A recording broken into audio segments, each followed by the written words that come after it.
if I'm sitting next to a swimming pool and somebody dives in and she's not too pretty, so I can think of something else, I think of the waves and things that have formed in the water.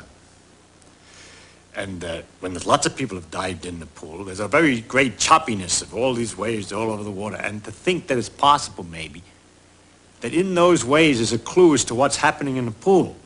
That some sort of insect or something with sufficient cleverness could sit in the corner of the pool and just be disturbed by the waves, and by the nature of the irregularities and bumping of the waves, have figured out who jumped in, where and when, and what's happening all over the pool.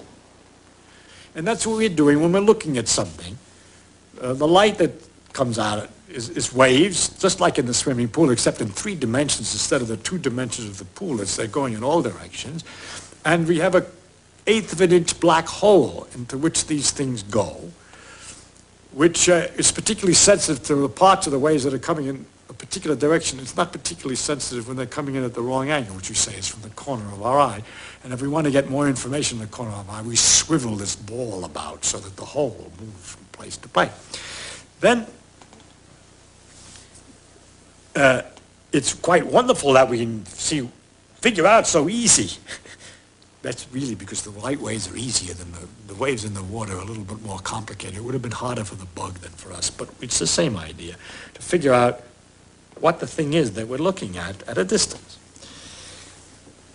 And it's kind of incredible, because when I'm looking at you, someone standing to my left could see somebody who's standing at my right. That is, the light could be going right across this way. The waves are going this way. The waves are going this way. The waves are going this way. It's just a complete network. Now, it's easy to think of them as arrows passing each other, but that's not the way it is, because all it is something shaking. It's called the electric field, but we don't have to bother with what it is. It's just like the water height is going up and down. So there's some quantities shaking about here, and in a combination of motions that's so elaborate and complicated that that result is to produce an influence which makes me see you, at the same time completely undisturbed by the fact that there are influences that represent the other guy seeing him on this side. So that there's this tremendous mess of waves all over in space, which is the light bouncing around the room and going from one thing to the other. Because, of course, most of the room doesn't have 1/8 inch black holes. It's not interested in that light, but the light's there anyway. I mean, it bounces off this and it bounces off that, and all this is going on, and yet we can sort it out with this instrument.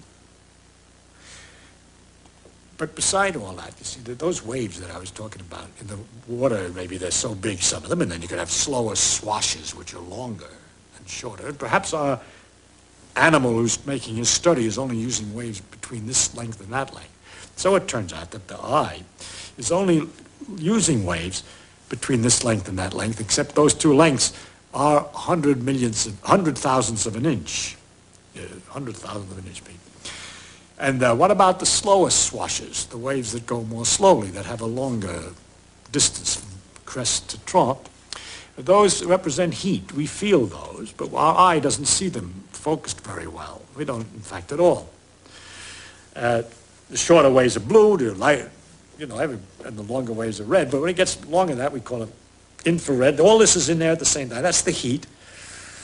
Pit vipers they got down here in the desert, they have a little thing that they can see the longer waves and pick out mice which are radiating their heat, their longer waves, by their body heat, by looking at them with this eye, which is the pit of the pit viper.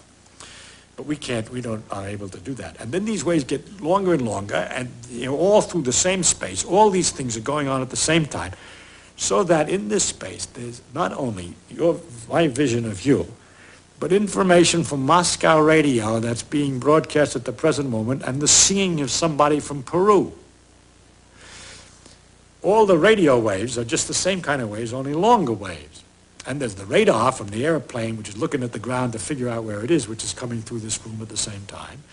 Plus the X-rays, cosmic rays, and all these other things, which are the same kind of waves, exactly the same waves, but shorter, faster, or longer, slower. It's exactly the same thing. So this big field, this area of irregular motions of this electric field, this vibration, contains this tremendous information, and it's all really there. That's what gets you. If you don't believe it, then you pick a piece of wire and connect it to a box. And in the wire, the electrons will be pushed back and forth by this electric field, sloshing just at the right speed for a certain kind of long ways. And you turn some knobs on the box to get the sloshing just right, and you hear Radio Moscow. Though you know that it was there. How else did it get there? It was there all the time. It's only when you turn on the radio that you notice it. But that all these things are going through the room at the same time, which everybody knows. But you got to stop and think about it to really get the pleasure about the complexity, the inconceivable nature of nature.